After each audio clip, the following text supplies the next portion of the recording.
This is Kate Baconsale. You're listening to Baconsale. The key to entertaining listener is the category show. It's a good, non-specific episode type. I'm a big believer in it. A lot of people tell you that a bracket battle is a better choice, but if you get Angry Joel, you could make a listener uncomfortable. That's worse than the Star Wars sequels. You choose an answer, and as you explain your choice, moaning and wailing about how difficult it was to pick just one. It's a little childish and stupid, but then so's our podcast. Baconsale. That's completely accurate. I love category shows. And then brackets get all the credit. Yeah. Hey, Joel, I'm raising my hand. Yes? What was that reference? Oh, it's Ferris Bueller's Day Off. Oh, yeah, Yes. it is, isn't it? Yes. I actually had to memorize that monologue when I was in high school. Really? And got to audition. And so it's hard not to go to that with this parody version. But welcome to Baconsale. I'm Joel. I'm Kent. And I'm Zack. We'd like to thank you for listening to our last show, our Star Wars quiz last time. Valerie Love This Ilgith says, "This was so fun. I'm a Star Wars fan, but a lot of those questions were out of my league." Me too. It's okay. This summer, I'm making sure my kids have a proper Star Wars education. We watch a movie each Friday afternoon. I plan to go back and watch the live-action TV shows after we're done with the movies. This episode convinced me that we should also add the Clone Wars TV show. I agree. It's a good family watch. And good. she listened to the end of an episode. I'm Yes. proud of her. Yeah. Good job. And on Twitter, Crew Dutler says, "You know when there is something funny and it's funny because it's new, and then it keeps going, it gets less and less funny, but then it keeps going even longer and all of a sudden it gets even more funny than it was originally?" Well, that was the acapella outro, in my opinion, of Joel and I just going off obnoxiously. Because they were doing their math over there, and we were over I here was sitting jealous. I wanted to sing too. Really, But you had that to do math. was magical, Joel. Thank you for that. Magic. It was so great. And then just a lot of love here for the art. Good job, Kent. Good job, us. Good job, everybody. Yeah. We posed outside, middle of the night. That was lightsabers. the most takes we've ever taken Yeah. for a episode image, because Kent's like, oh, the lightsaber didn't look right here. Let's get the lightsaber You got to get right. it perfect. It was worth it. It was worth it. And of course, Kent had the red one. I think Chris pointed that out. Oh, yeah. Yeah. Of course. But at DC Foster on Instagram said, "Tumbling Mustard, you're giving off Obi-Wan vibes in this photo. Thank you for noticing. I did my hair specifically for this photo. I'm just glad somebody noticed. Thank you." Oh, we have a new patron upgrade this week. It's Matt Edwards. Matt, thank you so much. He went from a tier 3 all the way to a tier 1. Yes, Tier that means he one. gets access to the Behind the Bacon post where you get to see alternate takes of images. Kent Yep. posted a bunch of Australia photos of Sorry. him almost kissing a kangaroo and Yeah. then murdering it. I assume those two are one right after the Context. other, right? Sure. Yeah. But so Yeah, congrats, thanks, Matt. So thank you, Matt, for joining us as a patron and for upgrading. We appreciate you. We do. But that's not what we're talking about today. What are we talking about today, Zach? Oh, man. Oh, it gets me every time. We're talking comedies. Make them laugh. Make them laugh. It's so hard to talk about comedy. Is It's it? gotta, like, I feel like we're naturally hilarious here, right? But if we're talking about, like, this movie is so funny because the writing is good. Let me read you one of the jokes. Right. No, but I think we can talk about these movies as funny, but then also just discuss them as good movies. Yeah. Like we do with a horror. Like, Of course. We're not scaring anyone with our horror descriptions. Maybe. In fact, we've done a couple shows like this before where we did episode 9. What? Nine. This show is a disaster. We talked about disaster movies. Sure. I didn't get a chance to listen to that before doing this, but I'm going to. And then episode 30, the show is a nightmare that was all about horror. And so So we start off early and we're like, let's give it a couple year break. Like 6. but now we're back. Yeah. And we're discussing comedies, which I think is interesting because, Kent, you don't like regular Right. comedies. We talk about this fairly often. I don't like straightforward, hey, this is a comedy. Like, I'm You trying to better be laugh. funny. Yeah. This is a laughing For me, thing. the comedy needs to be hidden. In fact, you're going to hear that in my choices. It's generally a different genre mixed with comedy. If there's a movie that makes me guffaw, yeah, I may laugh once, especially if I'm in a crowded theater. Like, it's fun to share that moment. Mm-hmm. Sure. But when I'm by myself, even sitcoms, I go, That's the most I will laugh at a sitcom, unless I'm with someone else sharing that moment. Okay. And so, no. But you used to like straightforward comedies. Back in the day, yeah. So yeah. what happened? When did you decide your heart no longer felt joy? He saw Fight Club. I saw Fight Club. No, truly, I saw Wow. a movie with depth. I went to a film class in college, and they made me watch really slow, boring movies. And they said, "Oh yes, yes, here we go." Oh, God. And I stopped. And granted, there are some comedies that I feel are hilarious, and they're in-your-face comedies with shock value That said, I will not seek them out as much. Some of my least favorite movies of every year are comedies that don't work. So yeah. Interesting. Yeah. Whereas I am comedy and horror are like my two favorite genres. Mixed together, even better. That's a very difficult thing to do, but when Sure. they do it right, it is fantastic. And it's funny you say that because I mentioned the theater experience. When you're seeing these with more people, it's a better experience. Oh yeah, comedy and horror is definitely what you should see in movie theaters because then you get the whole audience vibe going together, and you're either all scared or you're all laughing together. Right. You watch a drama and everyone's just sitting there going, "I'm making my critical notes." You've been to too many movies with me. Yeah, I got a little notepad there. But I love a good comedy. In fact, I've highly enjoyed the research we've done for this show because I just got to throw on the movies that make me laugh. Yeah. I love having a good laugh, and these are usually lighthearted and entertaining stories with quick-witted stuff that you get to see in background jokes and foreground jokes. And I'm a big fan of So comedies. good replay value for you too. Totally. And Okay. my comedy section is the biggest section of biggest genre I own. Like the ones that I bought, I can tell because they're on the shelves, and like the comedy one takes up the most space. Yeah. So Yeah. that's definitely probably my forte. But man, I love a good comedy. What on your list? What is the newest movie? The newest movie on Yeah, my list. Same thing for you, Ken. Of owning or no, enjoying? of when it came out. Like of what we're going to talk about today. What's your newest? I've movie? got a 2010s. That's probably the fairly newest one. recent. Yeah. Okay. Well, I mean that's still the 2010s within the last decade. Yeah. I have a couple 2010s. Okay. Yeah. I don't. Really? Yep. Do you feel like comedy's dead? I don't know. I think comedies pretty much did. Like straightforward comedies. When have we had a straightforward comedy that people have really enjoyed recently? Palm Springs. Straightforward comedy? Yeah. Hilarious. I don't know. Yeah, what but that also under the Okay. radar, like, Sundance and then Sure. Hulu. Okay. It Well, wasn't like a mainstream release. is. Yeah, it's just I think the way that comedies have gone. Even that's sci-fi comedy. Most popular comedy. How do I say this? Most popular comedies don't appeal to us. I think because it's maybe More a little bit juvenile? more crass, juvenile. Well, that's the problem is that if it's a live action comedy, it's going to be crass. Yeah. Most comedy has moved to animation now, True. where I feel True. like they're just That's a really family good movies. point. Like you At get most- Pixar's and Disney's and Yeah. all those. That's where the comedy has gone. That's a good point. I think rom-coms and comedies have kind of lost their value nowadays. Can they come back when people are less sensitive, maybe? Oh, absolutely. I think so. I think the movies comes in waves. Right now, it's the nostalgia superhero wave. Sure, yeah. And I think once those kind of die down, it'll make room for the next genre to star. The Western. They'll come Is back. I would love for it to be Me back. too. Yeah. 50s and 60s. Yeah. All right. Well, let's jump in. We have just a few categories today. Might have our tight hour show, Joel. Yeah, right. It's not going to happen. Yes. But go ahead and start us off, Joel, with your favorite coming of age comedy. It should be no surprise because I used it in my intro. It's Ferris Bueller's Day Off. Yeah. Okay. And I've talked about this movie before a few times on the show because Ferris Bueller's Day Off, for a long time, was my number one favorite movie. Like, number Great. one. Yeah. It may still be. Is this a Cameron coming of age story or a Ferris coming of age story? It's actually both. And Okay. I watching it today, I should bring this back. If you don't know the story of Ferris Bueller's Day Off, because I found a lot of young generation hasn't seen this movie. Sad. A high school wise, I hate this description, but it's just IMDb. A high school wise guy is determined to have a day off from school despite what the principal thinks of that. That's fairly- with some 90s attitude. Directed by John Hughes, came out in 1986, stars Matthew Broderick, Mia Sara, and Alan Ruck. One of the reasons I absolutely love it because I say this knowing that Kent's going to pick one of these movies, and I apologize for that. Okay. Most coming-of-age movies are either very cynical or very sexual. Yeah. Where it's like, these crazy teenagers, they're I'm coming choosing into both, age. Joel. Yeah. And the thing that I find most fascinating about Ferris Bueller's Day Off is that Ferris isn't a loser. He isn't an outcast. He's actually quite popular. They have a whole speech about all the people he's popular with. Yeah. But he's also a super nice guy. Like, he's not popular because, like, he's not a mean jock, but he's nice to everyone. Everyone loves Ferris. Everyone wants to save Ferris.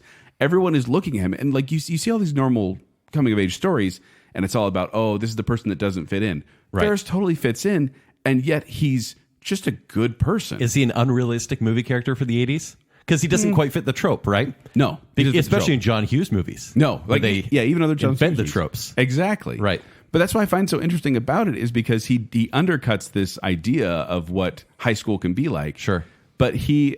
Or not going to high school can be like. yes, because all he wants is just a day off. He just wants a little freedom. And I think even if you're not in high school, you can relate to that. I did explain it to someone as it's kind of like Phineas and Ferb. because you have Zach's already laughing. you have this guy. You have this guy I get it. who just kind of you have the main guy who's kind of talkative and funny and quick witted. And he kind of does this crazy stuff, and a silent buddy who's there with him the whole time. And then you have the sister who's constantly trying to bust them, but things just work out. And for Ferris Bueller, they just work out the whole time. I absolutely love this movie. John Hughes wrote it in less than a week. Wow. He was trying to get it done. I think the writer's strike was coming, if I remember right. And he just And it's cranked so this out. tight. Well, and It's enjoyable from start to end. the original runtime was 2 hours and 45 minutes when he got it done. Woo. And then he decided to cut it down, which is Okay. really easy because they wear the same outfits basically the entire movie. She's like, pull this out, switch this here, move this around here. And it turned into kind of this love letter to Chicago that he wrote. And it made me, every time I watch this, I just feel like positive and uplifted. There's a parade scene in the middle of it that I was working as I was watching it, but I just stopped and watched the parade sequence because I'm like, I love this so much. This was the 10th highest grossing movie of 1986. And I think the chemistry between the three characters is great. And the coming of age part, like for the most part, it's just these kids goofing around. Yeah, Sure. But there's a part near the end when they start talking about, look, we're both graduating from high school. We're going to go our separate ways. My girlfriend's still going to be in high school for one more year. I don't know what's going to happen there. And he realizes he has to grow up. Yeah. But it's kind of that touching moment at the end where you're like, yeah, this does make a difference. And there's growth that characters make. I absolutely love this movie. If you haven't seen Ferris Bueller's Day Off, I highly recommend it. It is so choice. It's amazing. It's a good so choice. It's a good choice. Yeah. Great. What about you, Kent? Mine is from 2013, and it's not Ferris Bueller's Day Off. No, it's not. It's definitely not. It's The Way, Way Back. I like that one. It's so good. So shy 14-year-old Duncan goes on summer vacation. It's a summer vacation movie. This is so common in the genre. Goes on vacation with his mother, her overbearing boyfriend, and her boyfriend's daughter. Having a rough time fitting in, Duncan finds an unexpected friend in Owen, manager of the Water Whiz water park. So this is Duncan. He is what you consider the movie trope of a loser, quiet kid. His mom's boyfriend puts him down all the time. Steve Carell, right? Steve Carell. Yeah. He plays a jerk in the movie. Oh, yeah. Toni Collette, who we've talked about a lot recently. Maybe we should retire her soon. We've talked about her a lot lately. Keep praising Toni Collette until she gets that Oscar. Yeah, but she plays this mom who is just trying to kind of keep this new family together. But this kid doesn't belong anywhere. And so he just wanders into this water park. And that's where the fun begins. This is where the fun begins, basically. This is written and directed by Nat Faxon and Jim Rash. And Jim Rash is Dean Pelton. And they're Did so somebody say Dean? they're so funny. They're horrible characters in this movie, and the movie belongs to Sam Rockwell. And he plays he's like a mentor type. yeah, and he plays like this lovable loser who's never been able to reach his potential because he just doesn't want to.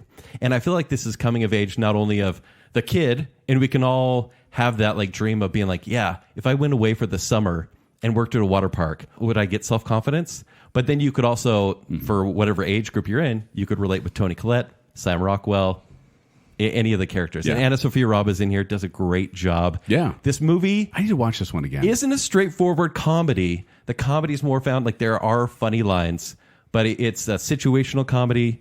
But also it's a little dark at times too. But it's emotional. I love it. I absolutely love it. I think it's a great pick because it is definitely one of those coming of age movies that, I mean, doesn't focus on teenagers being idiots. Right.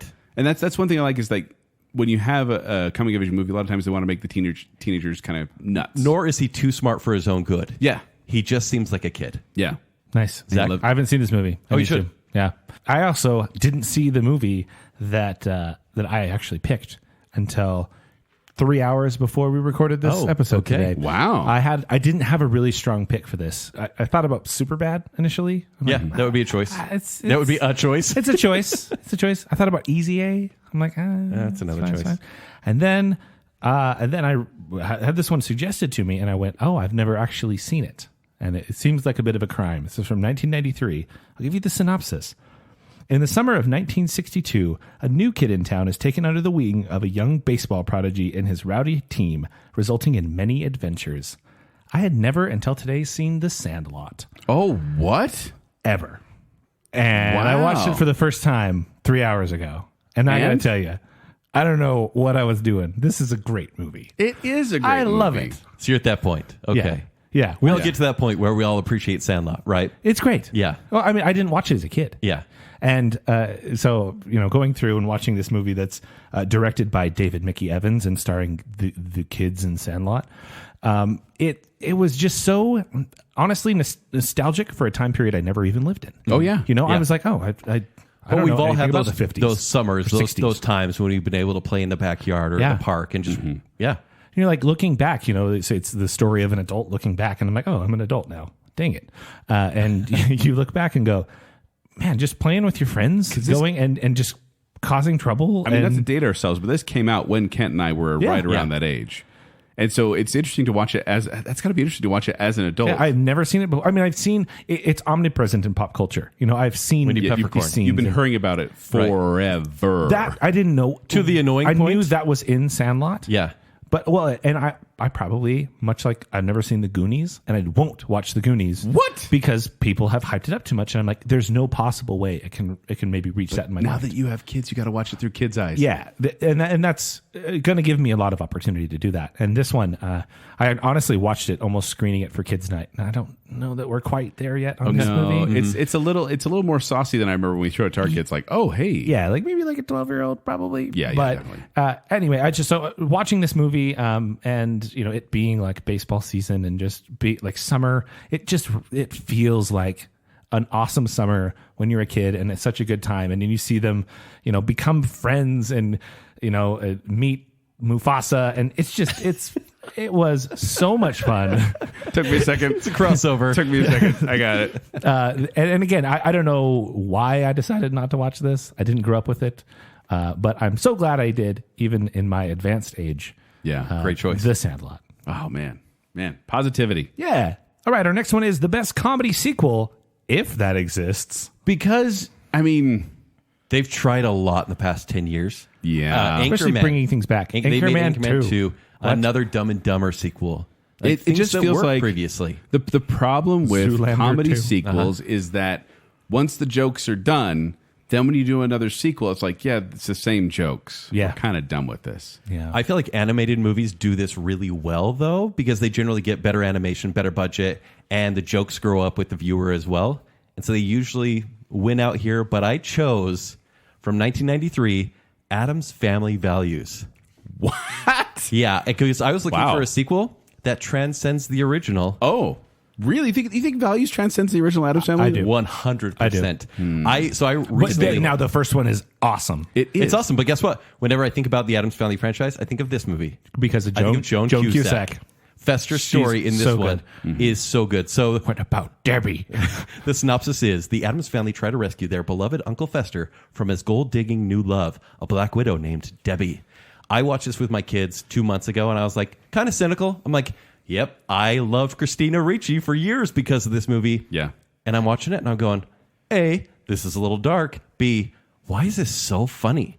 Is this funny? And I just kept on laughing. To watch it again. It's been And a long time. It's because it really is just a look at the eccentric rich. Like, I believe that the Addams family could exist just because they have so much money and can do whatever they want. Yeah. that this is feasible. That it We could just happen. watched the original Addams Family not too long ago. Oh, good. You With, should with watch the this kids one for then. pizza Yeah. movie night.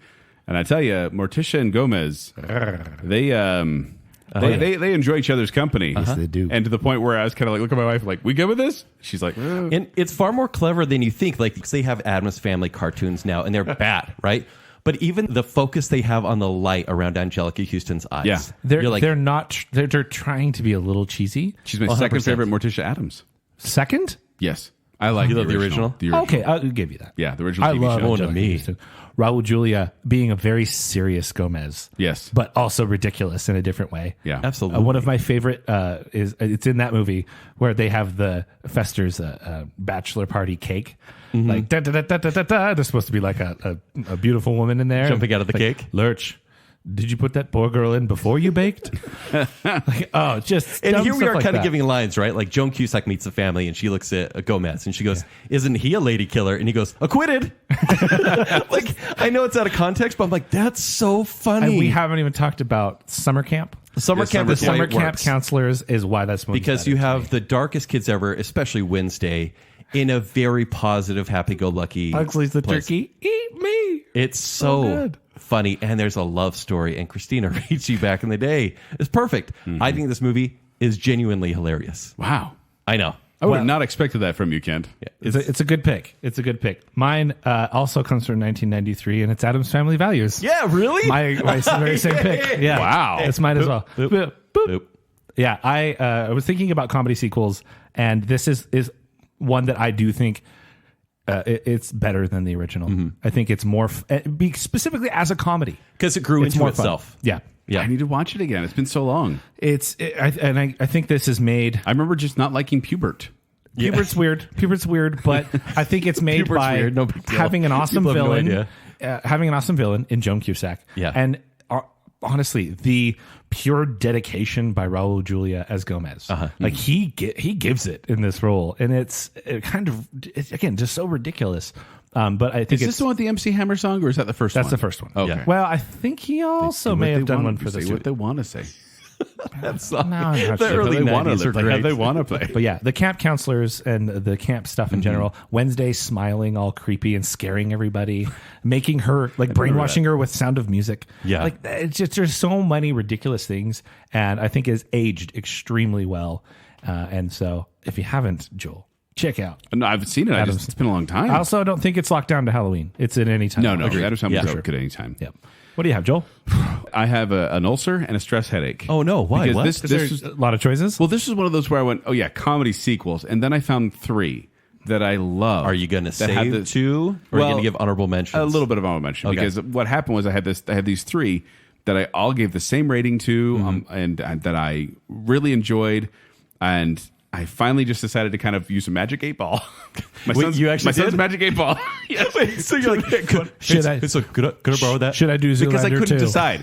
Because Ask again later. I mean, these are the ones that didn't make it. National Lampoon's Christmas Vacation. Okay. Yep. That is one where that one too. I love National Lampoon's Vacation, and about- then European. You don't like European? It's okay. Big Ben, kids. Parliament. I liked it a lot back in the day. I'm sure you did, but like Vacation was so great. European, meh, it's good, and Yeah. then Christmas Vacation, amazing. classic. Vegas Vacation, No. Ooh. and then I also didn't pick Naked Gun 2.5, which Yeah. was really difficult Great for me sequel. because it did like 33 to 3rd. It's terrible. Let's be real. Does OJ tarnish it a little bit? Well, OJ, it's weird seeing OJ, Yeah. and laughing at his jokes, Yes. And so that was another one where I watched that one again, and I laughed so hard. I need to rewatch it. It's been 30 years since I've seen It's it. still so funny. Okay. Not ready for my kids to see it. Is that the one with the baseball scene? No, that's the first one. That's That's the Naked first one? Yeah. But I ended up going with one that I know a lot of people don't agree with because it's very poorly rated on both IMDb and Rotten Tomatoes. But okay. But it was a family favorite, and I grew up loving it. It's Fletch Lives. What? I like Fletch Because- Lives. No, it's a good movie. It's not the original. No, that's the thing is I like both Fletch and Fletch Lives. Yeah. I absolutely like, but I think I ended up watching Fletch Lives more Really? as a kid. Isn't it interesting how that happens? Yeah. Like, similar with Addams Family Values. I've seen it way more than the first one. So, synopsis of Fletch Lives. After receiving an inheritance in Louisiana, Los Angeles reporter Irwin Fletcher heads to the Belle Isle plantation where he gets himself into hilarious trouble. Thank you, Hijinks ensue. IMDb.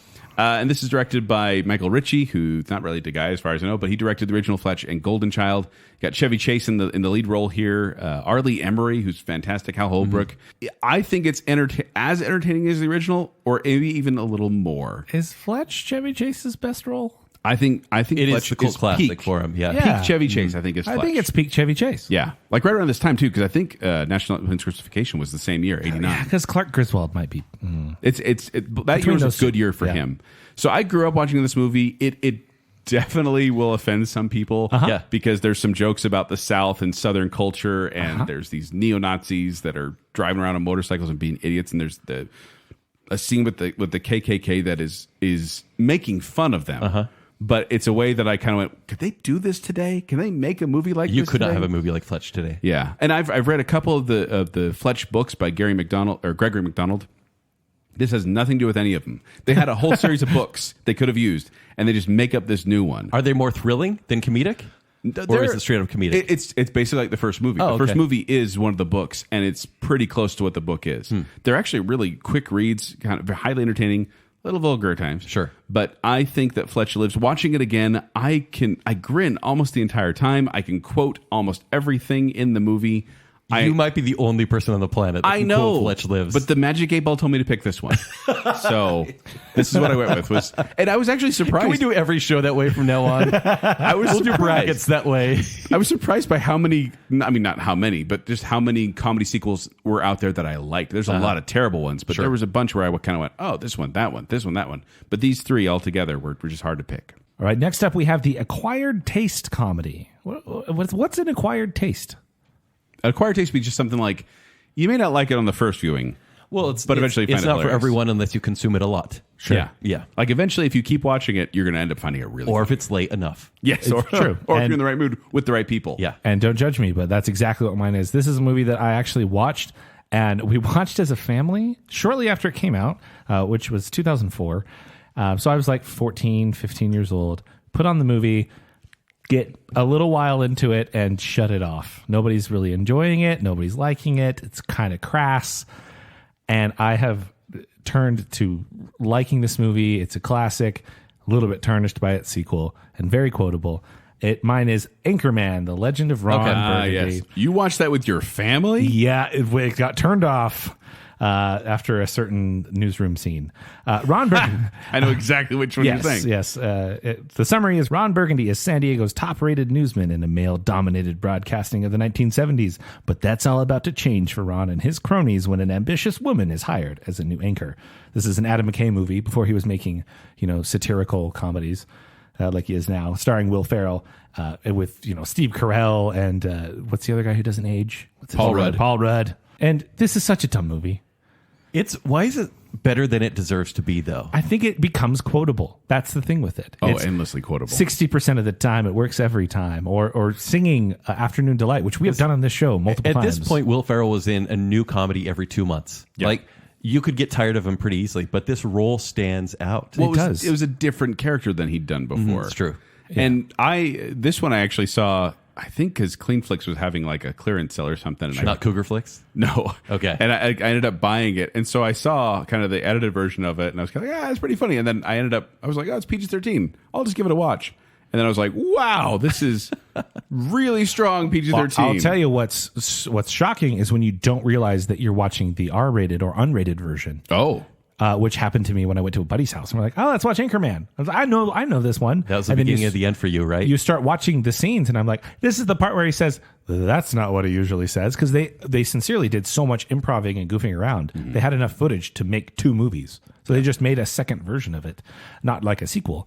But this is a movie that, Steve Carell's role as Brick Tamblyn is so ridiculous. Before he was like Steve Carell. Right, he's playing this goofy side character who has all these strange things, and then he's this insane character who then at the end it's like, oh, and he became a top advisor for the Bush administration, little jokes like that. Again, this becomes so quotable and it succeeds. I don't dare watch it again. I'm gonna let it sit. It's still good. I'm gonna let I've watched it many in my memory. times. Yeah. I watched my Clean Flicks version many times. Because I'm scared because of Anchorman 2. Like I shaved a mustache to go see Anchorman 2. Oh, what a waste. And You shaved a I mustache? shaved into a mustache, I should say. Oh, okay. Like I You was just wearing- shaved the mustache? I just shaved. Yeah, okay. I shaved it and it was there. Right. Like I was wearing a mustache. I was so excited, and I saw the movie and I was like, "No, it was good. It was good." And once again, they try to do the same joke. Like you have that random battle scene in the middle of Anchorman, which is out of nowhere and hilarious. And the then second it's movie, they tried to do it 3 again. And times it's like, the size. The shark scene's it's very bigger. funny, though, in the sequel. Oh yeah. Yeah. That's- Anyways. So anyway, Anchorman: The Legend of Ron Burgundy, acquired taste for sure. But once I acquired the taste, It sounds like was pretty acquired to the naughtiness of it, though. or just the absurdity. Yeah. You kind of start to accept that. yeah, screwball Right? comedy kind of I mean, you could also say, I guess they call it the mediocre American Man trilogy, which includes Talladega Nights and then Anchorman 2. So Talladega Nights to me, very similar to this, even though it's a different flavor. Yeah. It's the same idea. Acquired taste, can be really funny, some very quotable. But there you go. Anchorman. What about you, Joel? My pick for me, it's like a Zen thing. Oh, here we go. Like how many Taking your time here. Like how many babies you can fit into a tire. What? Anything, you guys? Huh?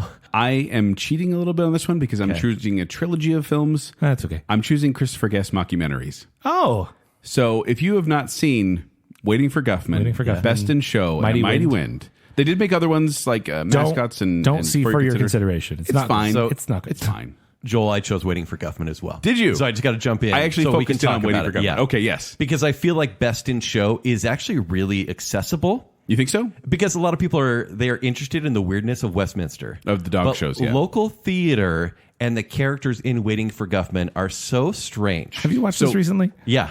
I own this one. And it's slow. It's sluggish. So slow. It's not that slow. It's 84 minutes long. But I'm smiling the entire time. Now, if you haven't seen a Christopher Guest mockumentary, you need to know that these are... If you don't know who Christopher Guest is, the husband of Jamie Lee Curtis, he's the six-fingered man in he is. Princess Bride, which is really weird because he's nothing like that.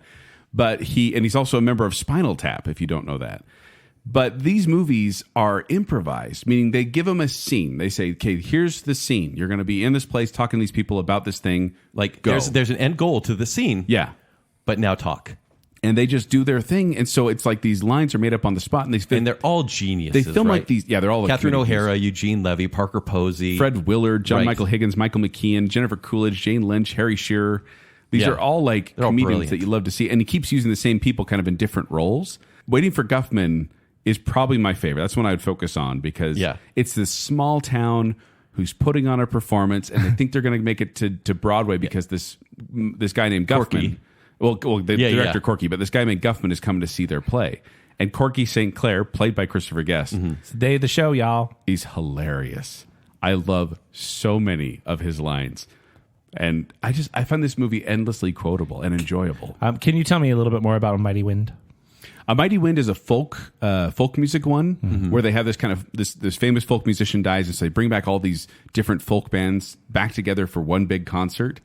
And I own the soundtrack and listen to it unironically, enjoying it. Yeah, I really like the soundtrack of that one. I don't know that I've seen this one. Oh, it's so because I've definitely seen For Your Consideration, which is funny because Catherine O'Hara in that is kind of playing her character from Schitt's Creek. Yeah, well, I think this is the precursor to what the Levies did with Schitt's Creek. Yeah, I like yes, so dumb.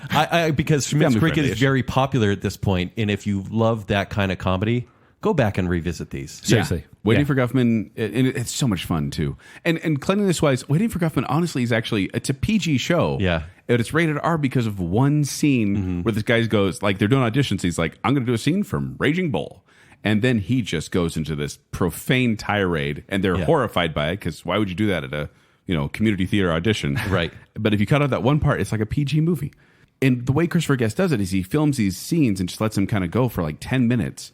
And then when he gets done, he has this like 90-minute film, or not 90. No, so there were 58 hours of footage that he got. I was going to say, like and 60 he cut to it down 90 to minutes 90 of minutes. hours film. So he takes these huge things and cuts it down to the best stuff. And the reason it's acquired taste is because you're watching this going, this comedy is slow. It makes no sense. But when you realize they're making it up on the spot, it's like I've said with improv before. Yeah. Improv is funny because they're making it up on the spot. If they were if it was scripted, it wouldn't be as funny.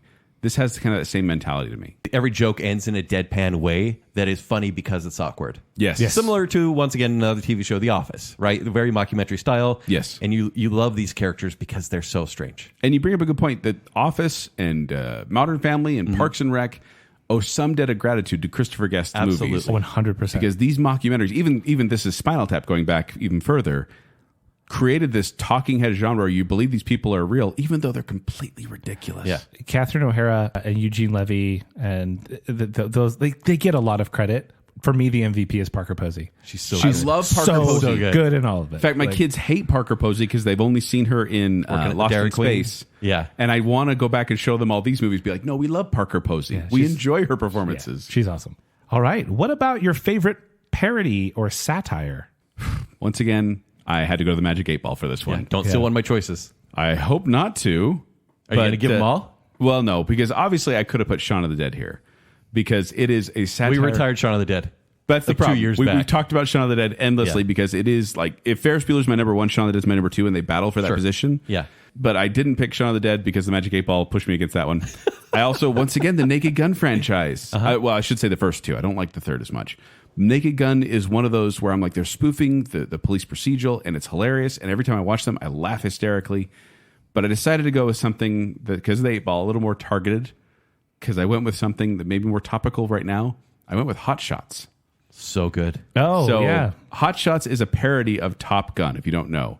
A talented but unstable fighter pilot must overcome the ghosts of his father and save a mission sabotaged by greedy weapons manufacturers. Can we talk about a candidate for comedy sequel, though? I think part 2 might be better. Part 2 is good, too. It's more Rambo-esque, I like obviously. Part 2. Yeah, and it doesn't work. But this one, watching Hot Shots again, man, the Chihuahua gag. Yeah. I laughed. I guffawed. I forgot it was about to happen. Then it happened, and I guffawed. My wife looked at me like I was a crazy person. And she shook her head the entire time she watched this, being like, this is so weird. Because she watched the whole scene, and she was like, wait, this is a comedy? Because they're playing it so deadpan straightforward. And yet they are just, there's crazy stuff going on in the background. And you got running gags the entire time. Like they're lampooning Dances with Wolves and Rocky and Marathon Man. Like they're just taking all these pot shots at all these movies that were popular around that time. And it's just funny to me. I know it's a dumb movie. Yeah. I know it's a dumb movie, but it's a parody that makes me laugh. Oh, starring Charlie Sheen, I should say.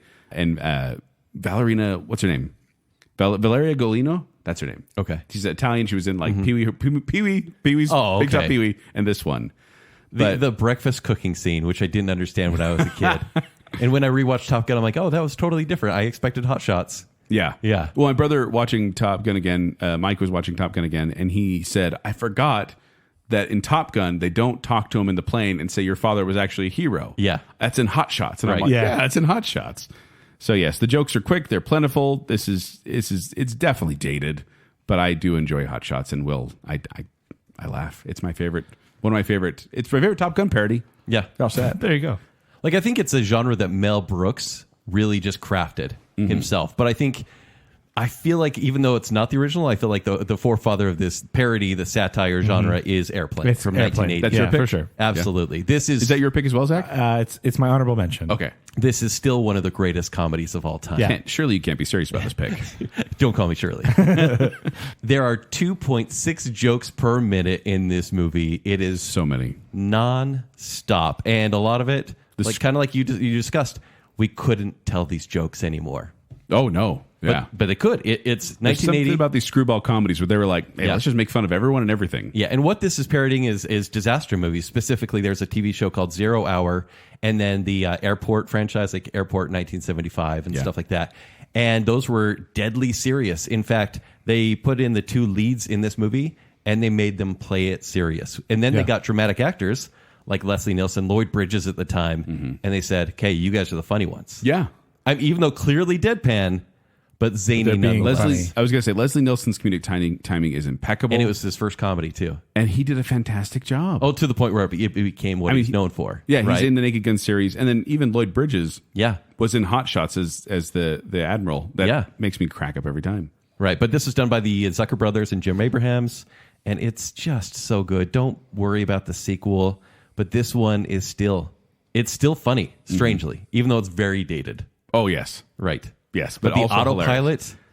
autopilot, The thing that gets me is the sight gags in this. Yeah. There's stuff that's just happening. Like you just need to watch the whole frame because goofy stuff's happening. Right. Like with the autopilot. Yeah, exactly. So ridiculous. And I think a movie that has almost been a little bit forgotten. Really? I think that more people need to like the moments, the "Don't Call Me Shirley" and stuff. I think people remember, but I don't think as many people have watched this movie recently. Right. It's pretty funny. Like it was on really TV about a month ago, and I flipped it on and watched it for 20 minutes and laughed like 3 times. Awesome. It's so fun. If you're sensitive to those things, watch the TV version because there's definitely some shocking moments in the theater version. Both of my options I had for this category, I couldn't quite decide, have been mentioned. Okay. Which one of them was Airplane, because again, I think it's the classic. But I'm going to specifically target 2000's Best of Show. Hey. I'm going the satire route, the mockumentary route. But it's a behind-the-scenes look into the highly competitive and cutthroat world of dog shows through the eyes of a group of ruthless dog owners. You obviously don't know my dog. This is a movie I watch every year on Thanksgiving. So I watch instead of the Westminster Dog Show, or like I watch it after the dog show. So I watch the parade, the dog show, and then Best of Show in the evening usually. Nice. And it's just the groupings of characters that they have. You've got I think my favorite might be Jane Lynch and Jennifer Coolidge. Yes. Yeah. They're just With the poodle. so ridiculous. And like their storyline through. we both like soup.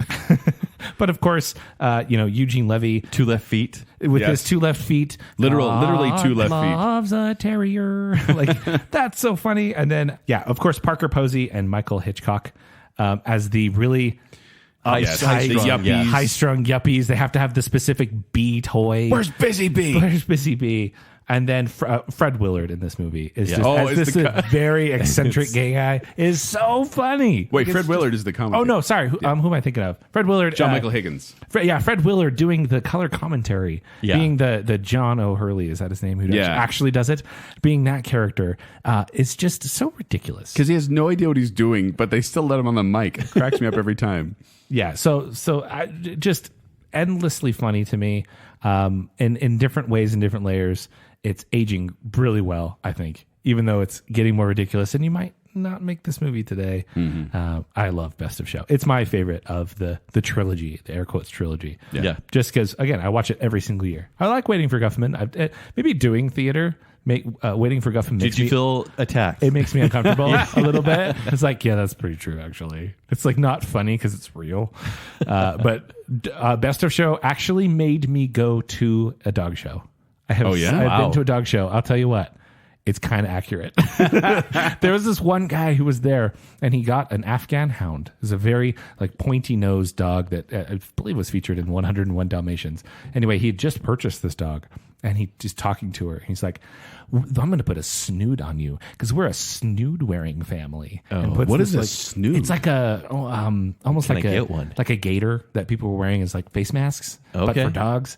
Anyway, it was an eye-opening experience that this might be a little more accurate than we're giving it credit for. I bet. But my pick for favorite satire would be Best in Show. Now we're going to go with, it used to be funny, but it isn't really funny anymore. This is kind of the Kent category because I feel like I loved crass comedy back in the day. The 90s were a heyday for this, for me. I mean, granted, the 70s and all the naughty stuff was before my time. Because it was just movies made to be naughty. Right. But then the 90s, it kind of came back around. There were a lot of teen comedies that were suggestive but tame. But then one came out in 1999 that just hit the scene and has 17 sequels. It's American Pie. Ah. I can't really talk family friendly. I can't talk about the synopsis because even in the synopsis, it's not family friendly. But there's a pact. We'll say that. And it's funny because the cast back then was young. They were likable. I mean, Tara Reid is likable in this movie, if that says anything. Jason Biggs. Yeah, he Sean was new William to the Scott. scene. Yeah. Chris Klein. Yeah. All these people who you thought were going to go somewhere. No, nobody really did. Any of them go anywhere? Jennifer Coolidge. Allison Hannigan. Oh, she was already in Buffy, though. And Eugene Levy, once again, he's probably the all-star of this show that we're doing right now. He is a great guy in things. He became the common link because he plays the worried father who is trying to give the talk to his son. And it's so awkward. And in fact, it's just unrealistic, completely campy.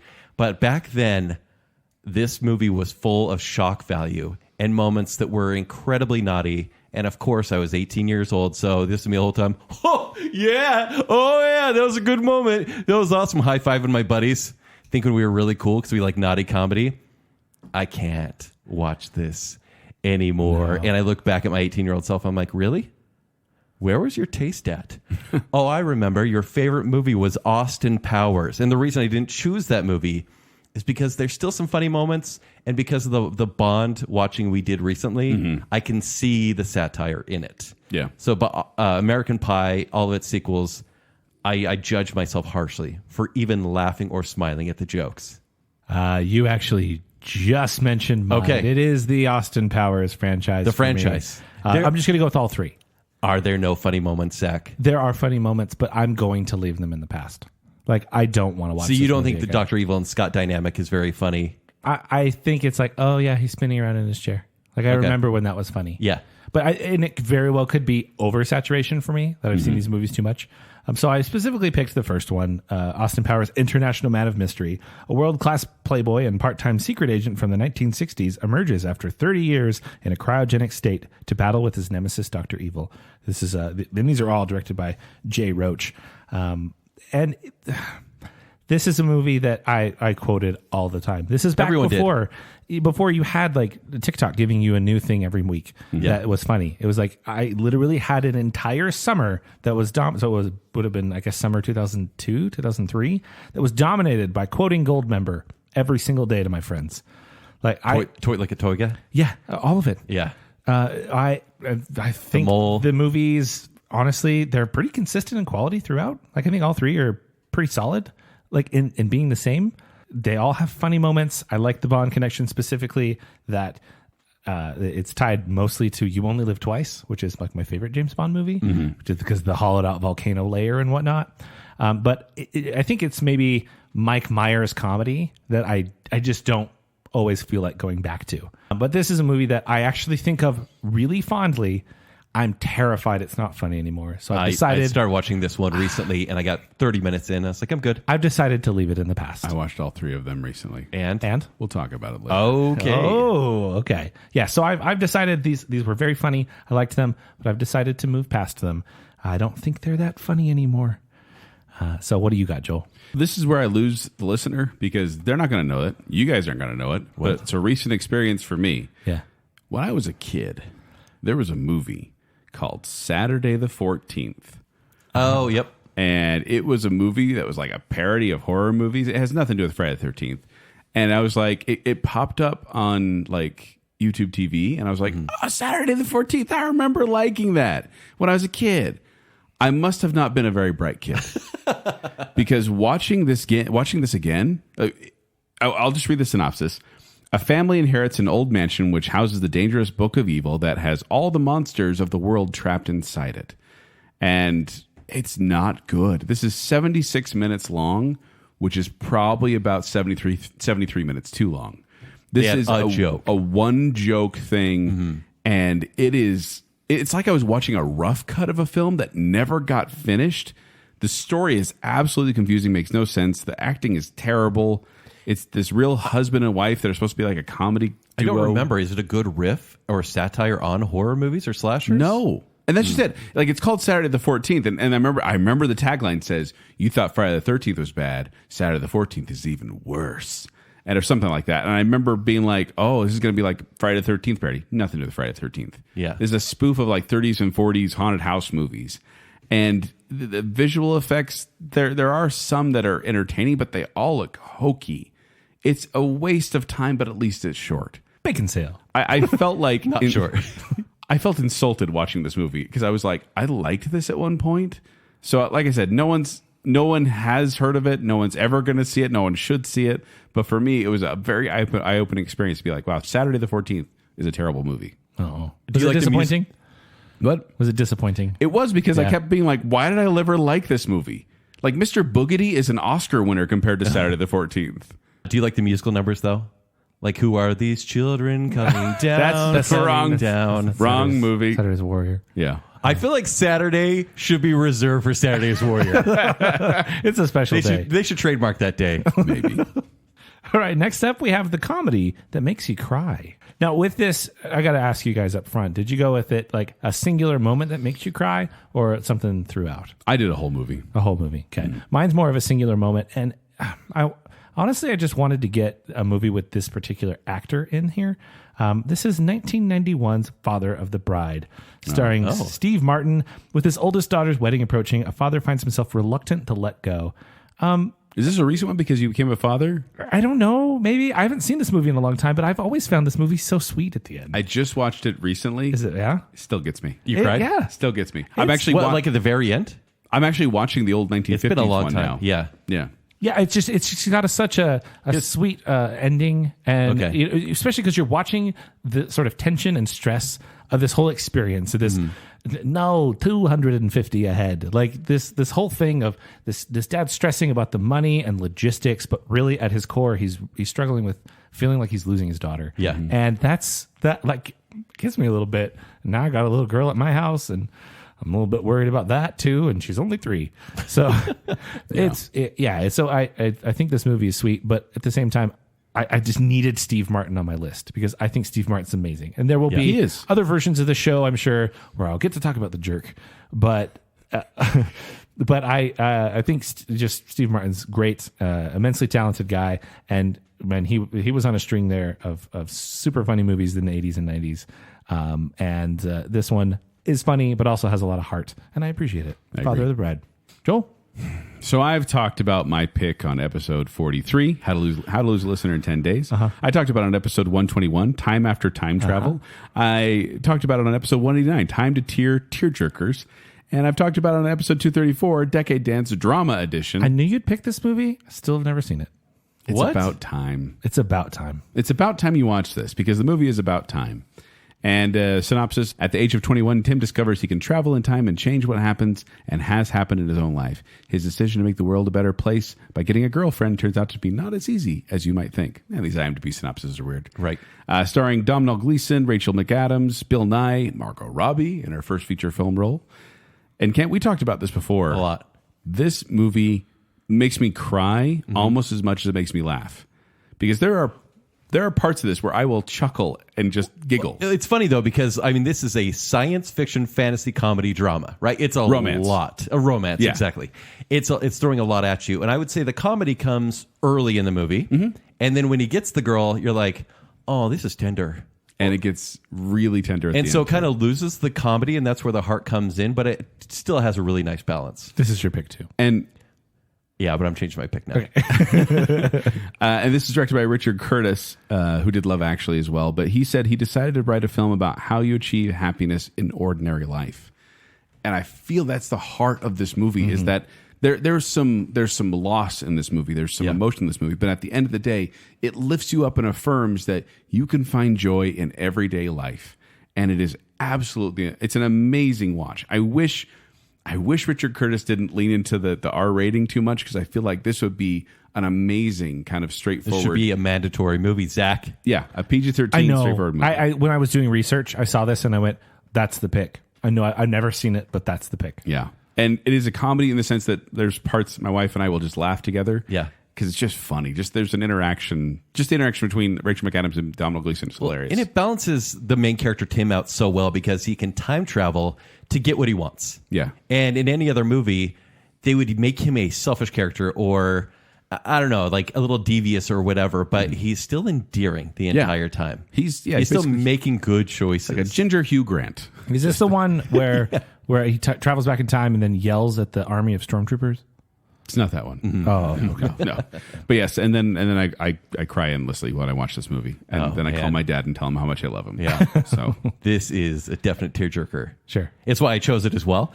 But so I'm going to give my alternate For the choice sake of on this difference. one. Okay. Sing Street from 2016. Oh, really? okay. That makes So- you cry? Is it because of the relationship with the brother? Yeah, absolutely. Yeah. It's the very end of the yeah, movie yeah. because honestly, this is kind of the same sort of sappy vibe that About Time has, where the writer Jay Carney, he balances like he hits you with comedy early, and then he's like, but it's kind of a sad movie just about people living their lives. Like there is a sad family story here, a lot of conflict, a lot of really fun music. So the synopsis is, a boy growing up in Dublin during the 1980s escapes a strained family life by starting a band to impress the mysterious girl he likes. This movie is so endearing. It's one of my favorite movies of all time. The more I watch it, the more I love it. It is less tear-jerky than About Time. Tear-jerky's a thing. Sure. Probably you can buy it at Maverick. Yeah, it's probably definitely peppered tear-jerky. Tastes delicious. you ready for tear jerky? It's pretty salty. I've got to be honest. But the end of the movie really brings it home because it's been just telling you the relationship between two of these characters. And then at the end, it has a little message and you're like, yep, that was really special. So, Yeah. It's a good movie. Yeah. Good Underrated. Totally. And the music is so good. Fabulous. Drive It Like You Stole It. Love that oh, yeah. song. Riddle of the Model. Riddle of the Model. Yeah. So good. All right. Next up, we're going to do the favorite foreign comedy. We? What? We are. We are. Oh. Because I am doing something French. I enjoy this French comedy more than many other movies out there. You got a thought, Kent? Amelie. Totally Amelie. Oh, I thought I was thinking Untouchables. Intouchables is so good. It's so I don't know- good. What? I haven't seen that one. You need to watch They it. remade it with Bryan Cranston and Kevin Hart, Hart. but the French one's way better. Intouchables was another alternate for with the movie with the heart. Totally. Yes. So Amélie is a French movie, came out in 2001. Synopsis is, Amélie is an innocent and naive girl in Paris with her own sense of justice. She decides to help those around her and, along the way, discovers love. I was going to say this stars Audrey Tautou before she was in Da Vinci Code. And Would you say that's the downfall? well, it was supposed to she be was like so precious. That was supposed to be her breakout role, Yeah. and she did fine in it. But this movie is absolutely enchanting, like just quirky and quaint, quick and clever dialogue. Looks like a fairy tale. Audrey Tautou is adorable in this movie, but it's also just bizarrely funny, like different things that happen. Every person you meet in the movie, that's like, this is their likes, this is their dislikes. Like he likes cracking the top of a creme brulee, and she dislikes the sound of this. And the way they explain it and the way it's done, it's this weird. It might be. This is almost a pick for an acquired taste because it is one of those. It's French. It's French. It's very French. Oui. But also, and this may explain something, Pushing Daisies. Brian Fuller, the creator of Pushing Daisies, has stated that this is one of total his sense. favorite Visually, films of ever. And so matches. Pushing Daisies emulates a Yeah. lot of what happens in Amélie. But I love that this movie has this character who's lonely, but that she finds happiness in helping others and also messing with a jerk. But it's a blissful cinematic experience, and I was giggling the whole time because I was like, this is so ridiculous. I had my daughter watch it with me as well. I have the edited version. It is rated R. It's French, and if you take out a little bit of French, it's a PG movie. But we watched it together, and she was kind of weirded out by it, but also I think she laughed a few times, so I think she'll enjoy it. So, a lot of good comedies out there, but I feel like Amélie has that pure comedic heart where it's just there to entertain and uplift. I'm going to actually give the experience. This movie came out 2001. I think I watched it in 2003. It was about 2:30 in the morning. And Good for comedies. it's great for comedy. Yeah. Bad for Totally. drama. Because I think I went and got some weird breakfast sandwich from Burger King. And then, I promise I was not on any substances. And I started watching this movie, and it was the funniest movie I'd seen. And granted, You watched a foreign movie at 2:30 in the morning? yes, and it's called Shaolin Soccer. Oh my gosh. Stephen Chow from almost Hong picked Kong. that. Of course you did. So this and Kung Fu Hustle, and granted he has a lot more movies, is like the duology of great Stephen Chow movies. Yes. Kung Fu Hustle is actually a little bit more tight and has more amazing visuals, but Shaolin Soccer is the movie that got me and just made me guffaw. Kung Fu Hustle is also a little darker as well. much darker. So, like, Shaolin Soccer is much more family accessible, shall we Yes. say. So a young Shaolin follower reunites with his discouraged brothers to form a soccer team using their martial arts skills to their advantage. This movie is basically, to picture it, it feels low budget now, but it's wire work on like a ghetto neighborhood soccer field. Wire work? Yeah, like the wire stunts. Oh, They're okay, flying yeah. through the air like it's Crouching Tiger, and they're playing soccer, and these guys are so horrible at soccer. But it feels like an 80s movie because you're like rooting for the team to advance further and further, but it's done in a very, very slapstick way. I explained it to my kids, like, picture this like a live action Looney Tunes. Yes. Because there's some goofy stuff that happens, but it's all cartoony. Yeah, and recurring jokes that make you laugh the 7th time it's played. I love this movie. I haven't watched it in like 15 years. I don't know if it'd be the same. It's still good. Is I it? just watched it. It's still good. Okay. I showed it to my kids. But I love this movie. I adore it. Well, because I don't know when we'll talk about it again, I just want to go, and this is an honorable mention, but once again, The Untouchables, I just wanted to like throw out Like Intouchables, not Untouchables. not Untouchables. Because Kevin Costner's not that funny. No, The Untouchables. Sean Connery is. The remake was a 2019 film called The Upside. But The Untouchables is a 2011 movie, and it's French. After he becomes a quadriplegic from a paragliding accident, an aristocrat hires a young man from the projects to be his caregiver. Right? Comedy. How is it so funny? But it's the relationship, and this is I actually watched. It's this. so sweet. I watched this movie in an interpersonal communications class. Yeah. Because it's like the way they communicate with each other, and it just ends up being so funny. So, real quick pitch for Untouchables. I know it's French. That's weird. Check it out. But mine, I cheated because I was going to pick The Untouchables. But I realized that this movie hasn't been retired from Baconsale, and I love it still. It's 2007's Hot Fuzz. Yeah. I know we love Shaun of the Dead. We've talked about it so much. Your international movie choice. It's British. It's from England. It's British. What are they saying? What are they saying? I can't understand some of the words. Great they or say. good? What does that mean? I'm cheating. I gave a French pick, right? But like, it's Hot Fuzz. It's not from America. It's basically American. Well, then what are you going to pick when you choose best action comedy next time we do this? That's the only choice. There are other ones. I'm just saying. A skilled London police officer, after interrogating superiors with his embarrassing effectiveness, is transferred to a village where the easygoing officer subject his fervor for regulations as a string of grisly murders strikes the town. This is an Edgar Wright movie. This is like a laugh per minute for me. Yes. Because it's so... After the Romeo and Juliet scene, and granted, even the intro has some gems. Well, just like when he sits down and has a conversation with his superior, and they're like, how's the hand? It's a bit stiff, and then they go on and have a conversation about him being transferred, and then he's like, "Oh, you want to round this up further?" So then his supervisor comes in. How's the hand? Bit stiff. Like they just have. It's this weird, fast-paced, quippy. I love it. The editing alone is that Edgar Wright uses is comedy. Yeah. It's visual comedy. Yeah. I mean, we've talked about it a lot with Shaun of the Dead. I think that is Hot Fuzz too, where they have everyone in the hazmat suits as they're doing the cleaning up at the beginning, and they keep getting the wrong person. Yeah. And he's going through the breakup. Yeah. The wrong person. Yeah. And I honestly, and this is going to offend both of you. I might like this one better than Shaun of the Dead. I people, agree. What? Baconsale approved. Really? No, dare Baconsale approve that. How dare you? I've been waiting for Zach to come on the show. That was rude. They're the teariest of tier I ones. love Shaun of the Dead, but it's like this. I think I've often said that it depends on what your genre of preference is. And that's what if it you is prefer for me. action movies more, you'll probably like Hot Fuzz more. If you prefer horror movies more and have good taste, you'll probably like Shaun of the Dead more. I feel like Edgar saw Wright. that. Don't look at me that way. I feel like Edgar Wright came into his own more and learned how to edit movies better, and that's why I feel like this movie is slightly stronger. Then why is World's End slightly lesser? I know. Still entertaining. It's extreme. Still tier one. Love it. Honestly, but Hot Fuzz is my favorite of this trilogy, and International movie. that's the one when Hot Fuzz.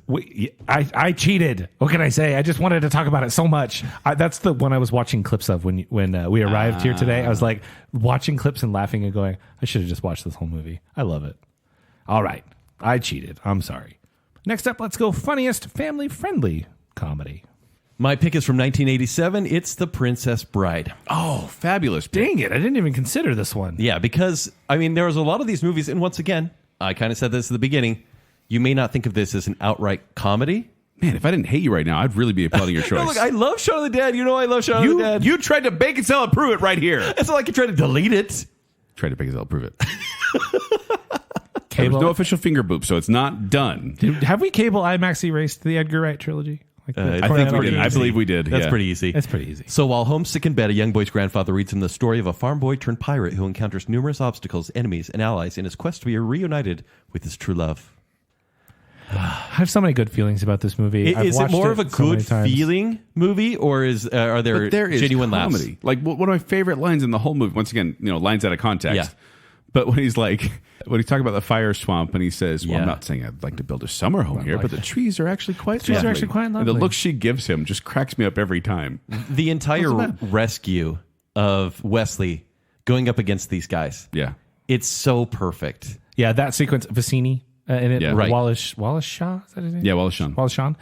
He's brilliant in this movie. Even Wesley climbing up the rock wall and Inigo being like, "I could help you up, but I'm gonna have to kill you." It's so clever. It's so fun. I've heard people try and say that this movie's a chick flick. It's ridiculous. I think it can fit that genre. sign me up. It fits so many genres. Yeah. This. The sword fighting is literally exhilarating and fun. Fighting, And revenge, it's sad. true love, miracles. Taking years away from his life, like that's scary when you're a kid. Billy Crystal. Have fun storming the castle. You think it'll work? It'll take a miracle. Bye-bye. It's got so many. Again, we could come back to quotable lines. Yeah. And this movie. So after I broke my collarbone in 2015, my mother was with me, and the only movie that she had loaded on her iPad that she had in her car was The Princess Bride.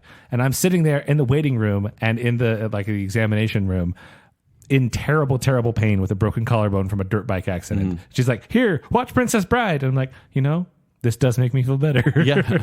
Until your shoulders started bouncing from laughing, and it was like, oh. And I chose this for family friendly because I can't think of too many questionable things in the movie. No.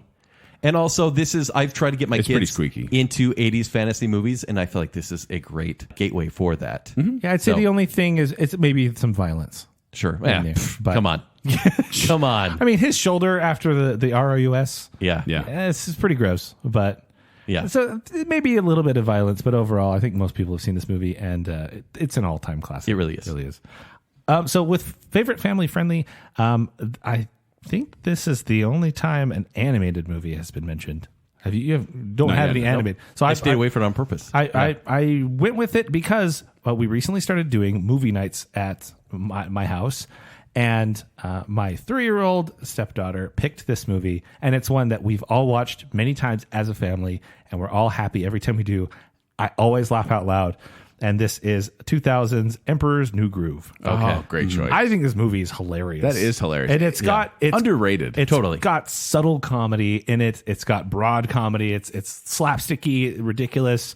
And there's just so many random gags in it that you might not catch until maybe you're an adult or on multiple Like when he watches. flings open the door at the end, it's just like, what are the odds of the door opening right here? Yeah, It's just good stuff. And they call out the ridiculousness, Yeah. or the when they go into Yzma's lair and they pull the wrong lever, Wrong and go, lever.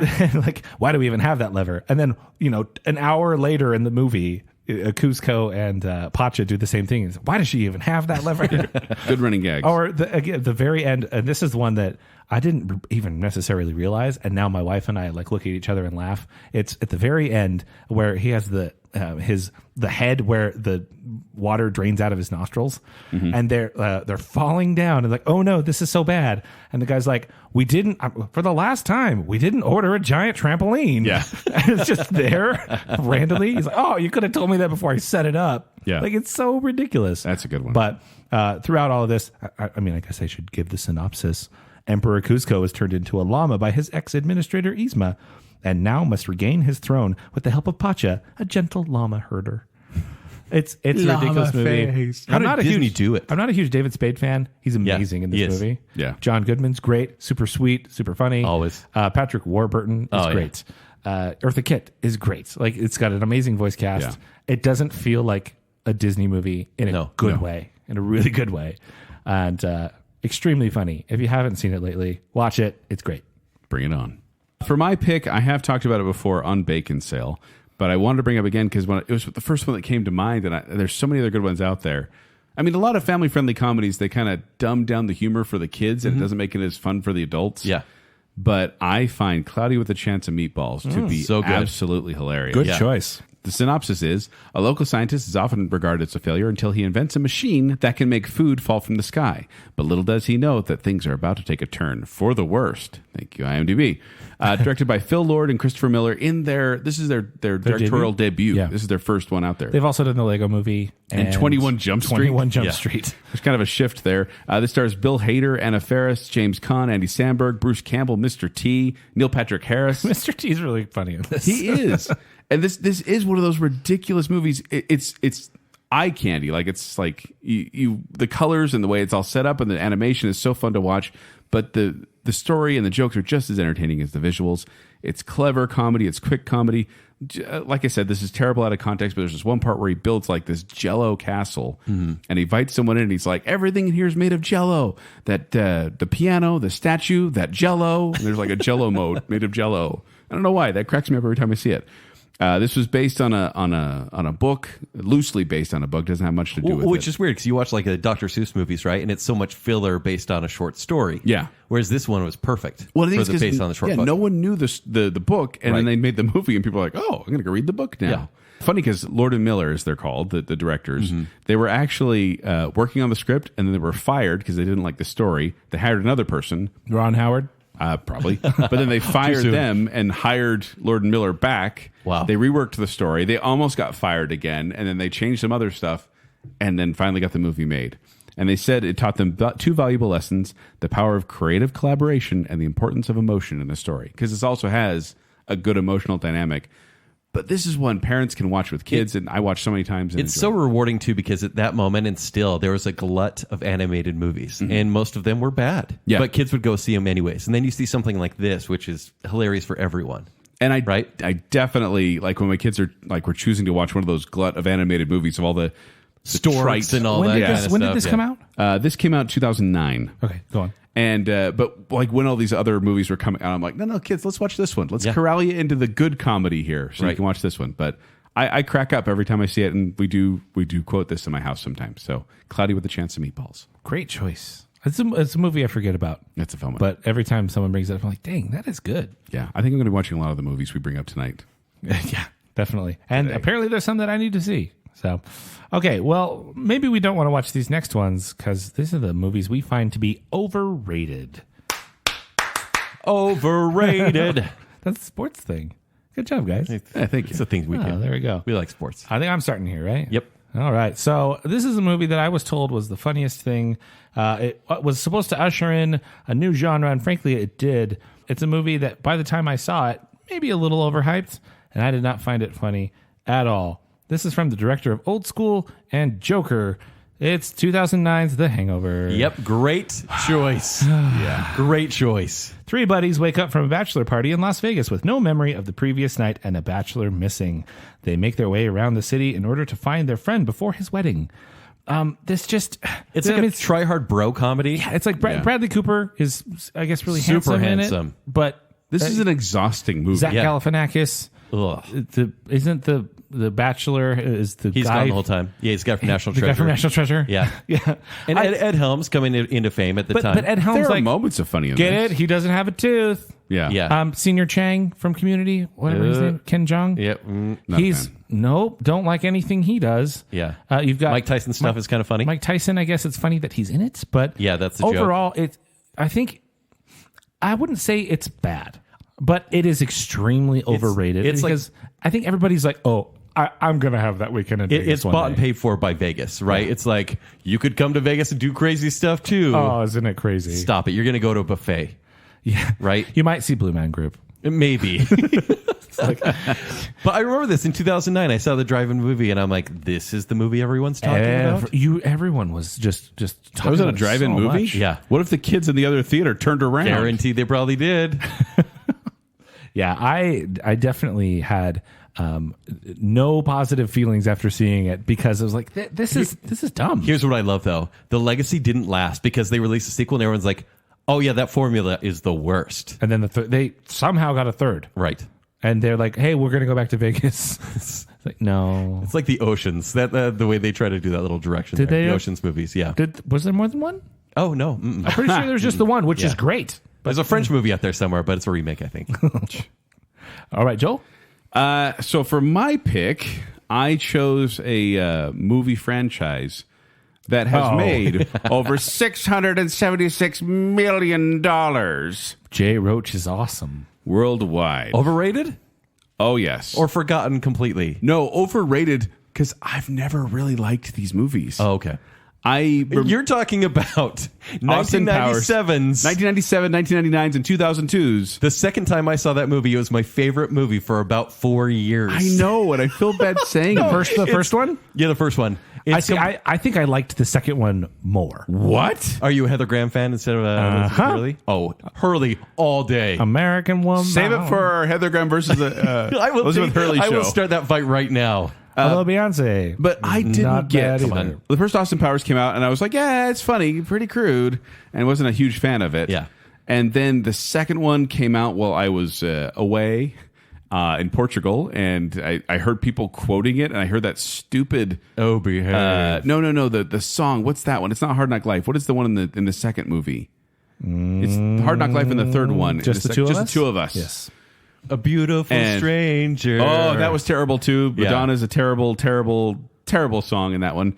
But I thought it was going to be funny based on how much people were quoting it. Yeah. And then I watched it and I was like, that wasn't funny. Then the third movie came out, and that's the one that I bought. It's a bootleg DVD on the streets of New York for $10 while it was still in theaters. Worst thing I've ever done. One of the worst things I've ever purchased. And it was just stupid. I just hated that one. I hated Goldmember as well. I just watched these recently because I wanted to be like, did. maybe they got some fun in them. It was like a Joel miss. It was a can't miss, but for you. They were terrible. They were Yeah. terrible. Like really, I watched one of these. They peaked at 3 stars. with the first movie. That's a pretty good score. Drops down to 1.5 for the second movie. Okay, but like the goes part- back up to 2 for the third I movie. think it's in the first one where he tries to turn the car around. See, and that's pretty funny. Like the problem with these movies when is it's I not feel trying like too hard. I Yeah. think. Yeah, that's the thing is I think they are the first one's clever satire that just keeps getting undercut by these, for lack of a better word, what I called them was playground jokes.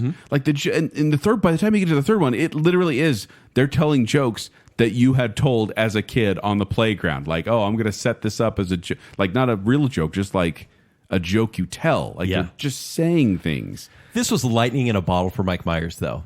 Like he rode this wave all the way to Oh, he its did. death. They talk about they're going to do a fourth one day.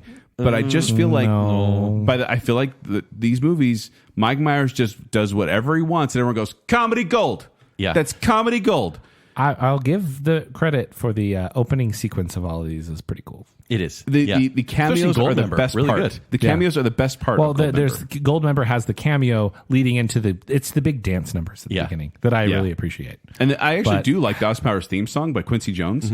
I think it's great. Soul Bossa Nova. I enjoy that song. But wow, these movies are overrated. They were endlessly quoted all the time, and still to this day, I think people still quote them. Quoted to death.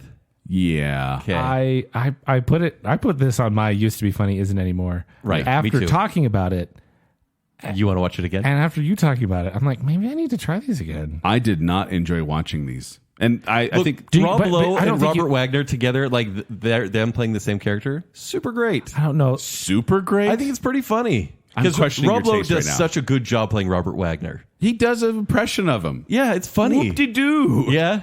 I mean, is it bad for me now to say that these movies came out when I was 7, 9, and 12? Stop it. And I it, saw Zach. them. Okay, yeah, I that's think I fine. might have been 8 by the time I saw the So first playground Austin humor Powers. was your vibe. So I think that's why I like them so much. Yeah. Like, See, I was learning how to swear when I was a teenager, and so I was like, "Yeah, this is way funny because it's like potty humor," and that shows literal potty humor. and that's how immature I was back then. I totally agree, though. oh yeah, who does number 2 work for? Yeah, that's one of the worst jokes in the first one. Yeah. So yeah, I'm not a fan. I never have been really, and I watched him again and be like, maybe there's some comedy in here, but it's mostly just bland, immature humor. Kent, what about you? From 1980, Caddyshack. Oh no, it doesn't hold up. I have that one in my queue to watch again. This is overrated. It is so overrated. I've seen this maybe 1.5 times, begrudging probably the first time I watched it. I don't find this funny at all. It's an exclusive golf course has to deal with a brash new member and a destructive dancing gopher. This is such an 80s movie, and by that He I got mean worse in Caddyshack too. yeah, and by that I mean great cast, but they're all kind of playing themselves. Like this is Bill great. Murray is playing himself. Oh, Chevy Chase Oh, okay. and Rodney Dangerfield basically doing This is our stand-up. only Bill Murray mention. Yeah, Bill Murray playing Is it? That feels a little wrong. a little wrong, but Wait, he's we saved some for later. yeah, but Bill Murray playing a really, I think, annoying character type. And the gopher is like really cringy to watch. I feel like this 80s movies, they kind of are like, okay, give us a setting. It's like Mad Libs. Give us a setting. A country club. You're right. Give us a profession, and then it'd be like a caddy, and then it's like give us 3 main stars that will just tell dirty jokes and that aren't funny. Rodney Dangerfield. Right. And it's supposed to be funny because you have Ted Knight playing this really high-strung owner of a golf course, and it ends in this awesome golf tournament, which is not at all. It's so funny how this always comes up on the list of the best sports movies. yeah, and it's Like, not. No. Well, And it's before my time. Like, I'll admit it. yeah. Still, not a fan. And for our final category, we have Still Funny After All These Years. This is a movie that, maybe you grew up with? Maybe it's an older movie?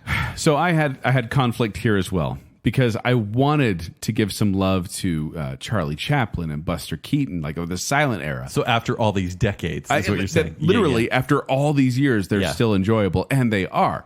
But we may be doing a silent thing soon. I didn't want to Teaser. Yeah, a little bit later. So I wanted to save that for a little bit later. Quiet It's going to be a quiet episode. show. I also wanted to show appreciation to the Marx Brothers and Laurel and Hardy and Abbott and Costello. Those great comedians, they kind of set the pace for the future comedies. Sure. But also I know that their humor is very much dated now, and some people will not like that. So I went for a movie that I felt has stood the test of time. Sure. Was pretty old, but still is enjoyed today by many people, which is why I went with Monty Python and the Holy Grail. Oh, I consider this for overrated. Me too. Oh, see, you guys are idiots. I just watched this one today. Yeah. And still highly enjoyed it. If you don't know, King Arthur and his Knights of the Round Table embark on a surreal, low-budget search for the Holy Grail, encountering many very silly obstacles. And it stars the guys from Monty Python. This came out in 1975. But for some reason, when I was in high school, it was the talk of the town. So for me, this was quoted to death, to the point where I didn't like it. And I understand that it is one of those movies that definitely is quoted because it's so quotable. So many different things in there. What's interesting is like this is like the Napoleon Dynamite of its generation, Right? You know, like which is a terrible comparison. Do not say that though. But it Monty is. Python is far better than but Napoleon Dynamite. it has that same energy of like we're going to be ridiculous and quotable. Well, and so Monty Python was doing their TV show at the time. This was, I think they said, between their third and fourth season, and they'd never made a movie before. The Terry Gilliam and Terry Gilliam and Terry Jones. Is it two Terrys? Am I right about that? Yeah. But they did this kind of on the fly and said, we'll learn how to make a movie as we're making a movie, which is a very terrible way to make a movie, but somehow it works. Somehow the jokes work. This was funded by Led Zeppelin, Pink Floyd, and a member of Jethro Tull because they love Monty Python so much. Wow. But they had very little budget, as you could tell by the fact they couldn't get horses, so they couldn't afford horses really, so they decided just to do the coconut thing, which ended up working in their favor. But this still, like, people still quote this. I still see memes like it's just a flesh wound. Yeah. And now we see the violence inherited in the system. And then in 2005, it became Spam-A-Lot, where it started to hit Broadway. So, 70s it was made, 90s it was still popular. In 2005, they started making a musical based on it. Still to this day, I see memes about it. I feel like Monty Python Holy Grail is still funny after all these years. Maybe not for you two haters. I get that, though. That's a good case. Yes. No, I think it's definitely funny. When I say overrated, it's like I think people put it on the peak of the highest, mountain it tops of a lot comedy. Of lists. I still think it's on that mountain for sure, but I don't know that it's at the top. And this isn't a straight 5 stars for me. Like there are definitely some lulls in the process, but 4.5 stars. If you are in the right mood, like you gotta be in the right mood. This is a killer movie. It's really funny. This was the movie where I had to explain to my kids that sometimes death can be funny. Yeah. Because the Bring Out Your Dead scene, they were horrified when he swacks him on the head. And I was like, oh no, it's okay. This is funny. We can laugh at it. Have you ever seen Spam-A-Lot? Yeah. I've listened to the soundtrack. I saw a really good production of it locally, and the whole time I was like, I wish I was just watching the movie, because the movie it's just such a classic. But then you get the songs like the song that goes like this. That's good. That's a really good, funny song. But yeah, what's your choice, Kent? So this one, I kind of have a cheat. So I hope I don't steal yours, Zach, because on this one I wrote, don't choose Three Amigos because Joel will. I almost did. Yeah. But I went older. And so I'm like, I really thought you were choosing Three Amigos. So I came prepared with my alternate, which is Better Off Dead from 1985. Good choice. And for me, I love Three Amigos, but I'm going to save that for you guys for another show. There's somewhere we have to talk we about should it. clarify, once any of us No, have chosen a movie. No, then I'm not choosing it at all. No, That's no. not my choice. Well, that's what I'm saying. If any of us have chosen a movie officially, we cannot. None of that us can feels use so it for wrong. a subsequent category show on this. The only cheat was I got to do something because I had never been on before. Yeah. But I'm choosing Better Off Dead because I feel like for my childhood, the comedies of John Cusack, that sounds so weird, but John Cusack had as a a string there. protagonist, it was so good. And so you have this one in One Crazy Summer, which I was just like, these are so funny and they're real dumb, but Better Off Dead, still from my youth to being a immature teenager that liked Austin Powers to even now hearing them say the line, gee, I'm sorry your mom blew up Ricky. You're like, what? And there's some dumb 80s stuff in there. There's the ski competition to solve an issue. There's the music montage in the kitchen, which I'm always like, where does that come from? I don't know. But every time I watch it, I'm like, they could have just cut this out, right? So guys? I'll give the synopsis just in case no one has seen it. So after his girlfriend ditches him for a boorish ski jock, Lane Meyer decides that suicide is the only answer. Way fun, guys. Super so fun. good. It's one of those topics that I'm like, you would never make that No. today. But it was funny because he's just an idiot. Yeah, and then, however, his increasingly inept attempts bring him only more agony and embarrassment. Filled with the wildest teen nightmares. Thanks, IMDb. Wow. And maybe the teen nightmares is the hamburger music scene. I don't know. And here I'm going to quote a line, and it's going to go really poorly, but Lane, I've been going to high school for 7.5 years. I'm no dummy. Played by Booger from the Nerds. Yeah. I like that's what we know him from. He's just always Booger. He's also in Supernatural. Oh, he is. Metatron. Huh? Yeah. Yeah. That's a good character. But yeah, this movie still gets me, and I know it's a bad 80s movie in every which way. And also I love the foreign exchange student from France. So yes. Also, shout out to Adam Crump. This movie has a 1967 Camaro, which is pretty cool. You had to bring cars into I it. had to. It's pretty cool. The 1962 Ferrari 250 GT California. You just said a lot of words. Is that what it is, though? Probably. Is that a real car? Yeah, sure. It's Ferris Bueller's Day Off. All right, Zach. Take us home. Mine is a movie that's not that old. It's not even the oldest movie on my list. I'm just realizing I didn't pick anything from before I was born, which like the 80s. So you're saying still funny after all these months? The 80s had good comedies, and I just didn't pick any of them. No, I picked a movie that was kind of near and dear to the relationship I have with my wife. We bonded over two different movies, one of them being So I Married an Axe Murderer, which you talked about on the Does It Hold Up show? Yes, and we decided it did. Did it? Yes. Okay, good. I was a little worried. And then there's this one, which is That Thing You Do from 1996, directed by Tom Hanks. Such a Zach movie. Wasn't that made in the 1950s? And I think that's why it will hold up for a long time, because it's set in 1964. Truth be told, I think that's why Monty Python and the Holy Grail still feels somewhat relevant, because it's set in medieval times. The synopsis is: a local Pennsylvania band scores a one-hit wonder in 1964 and rides the star-making machinery as long as they can, with lots of help from their manager, who's 60s. That would make sense because that's the Beatles time. Yeah, so they were almost like going like, hey, the Beatles are also a thing, but we want these one-hit wonders, and they can do it too. Or Oneaters. Yeah, that's on Netters. For me, it's such a, it's almost a sweet movie. Yeah. It just got so many fun, quotable lines. My wife and I, we can sit down, and we actually have that thing you do day every year, and we actually can quote the entire movie. Steve Zahn is hilarious. Steve Zahn is so funny in this movie. Oh, I'm not with these guys. I got a pig over competition at the livestock pavilion, and I'm going to win that blue ribbon. Yeah. See, it's funny when you quote it, right? So right, listener? It's so funny because Everyone's like, sure. Yeah. Great. The man with really nice camper wants to put our song on the radio. Give me a pen. I'm signing. We're all signing. Like, what is it? Steve Zahn. Who knew he was so funny? I don't know. I did. The world. The world. He's underrated. He really is. Especially he needs better roles. Oh yeah, totally. It's very subtle. But on the Fruit Show, my wife dropped a Steve Zahn quote from what is it? From You've Got Mail. It's like, I'm going to go to the nut shop where it's fun.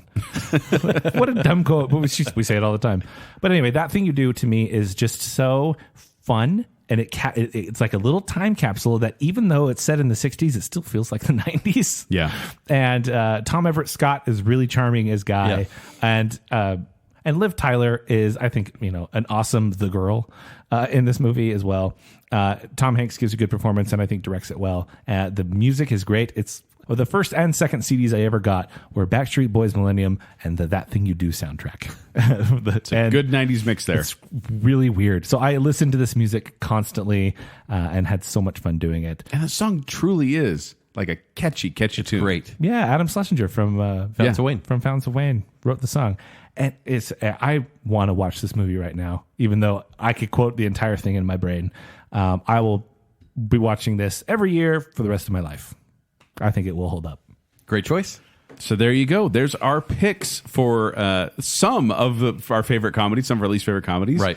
We talked about it. We're probably gonna, if you like this, let us know. We're going to do an episode down the road. So many movies we haven't covered. So honestly. many. But we hope you played along and let us know what your picks were for each one of these 10 categories that we had. And then we can critique them and make you feel angry at times. But let us know on Facebook. Let us know on Instagram. Let us know on Twitter. We want to hear from you.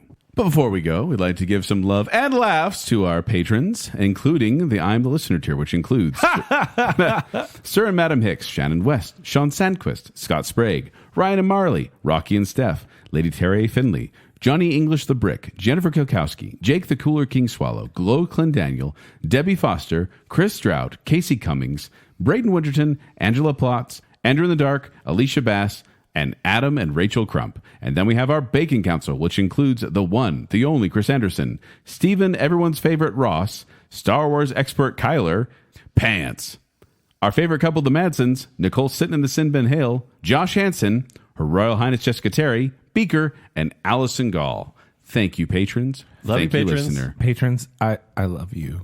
If I can do anything for you, please let me know. Watch About Time. Okay. That's what they want. But if you want to find me, you can find me at 76Joel on Twitter, or you can find me performing with Quickwits. They perform at the Midvale Performing Arts Center. For more details, go to qwcomedy.com or go to the Quickwits Facebook page. You can find me on Twitter and Instagram at Kenny3DD. You can read my movie reviews at ShowtimeShowdown.com. Hey, if you'd like to talk comedies with me in person and maybe even give me money for a haircut as well, visit Blake'sBarbershop.com. Also, you can reach out to me on social media. Go at Tumbling Mustard on Twitter and Instagram. But more importantly, make sure you're following Baconsale on social media. Please like that Facebook page and also maybe like the posts as well if you do that. And you can follow us on Twitter and Instagram at Baconsale as well. While you're doing that, go to tpublic.com/Baconsale where you can get some fun t-shirts and all sorts of other stuff. And shoot us a message if you got another shirt idea. Maybe we should get something out into the store again soon. tpublic.com/Baconsale. And then if you like what's going on here and you want to support us further, visit patreon.com/Baconsale, where support for our show starts at just $3 a month. You can get access to all sorts of behind the scenes content, photo shoots that happen for the episode art, notes that get put up there, video reviews, and all sorts of just hilarity. That's patreon.com/Baconsale. So until next time, one morning I shot an elephant in my pajamas. How he got in my pajamas, I don't know. Surely that's not your outro. That is my outro. And don't call me Shirley.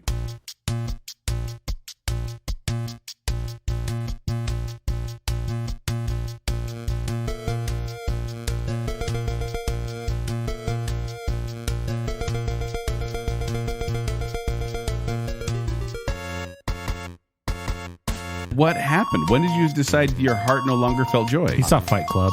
Might have our tight hour show, Joel. Yeah, right. It's not going to happen. Yes. Despite what the principal thinks of that. Oh, I'm an adult now. Dang it. I remember just not liking Pubert.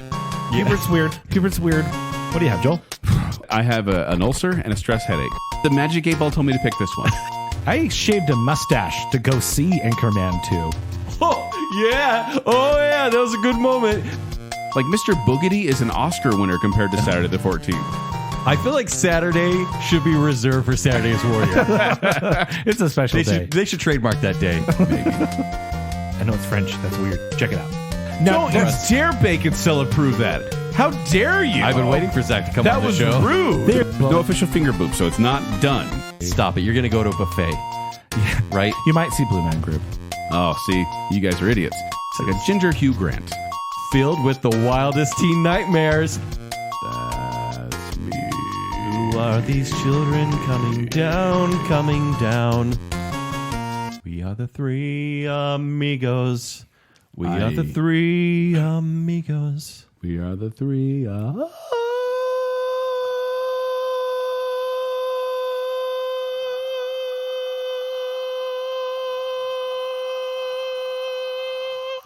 Migos.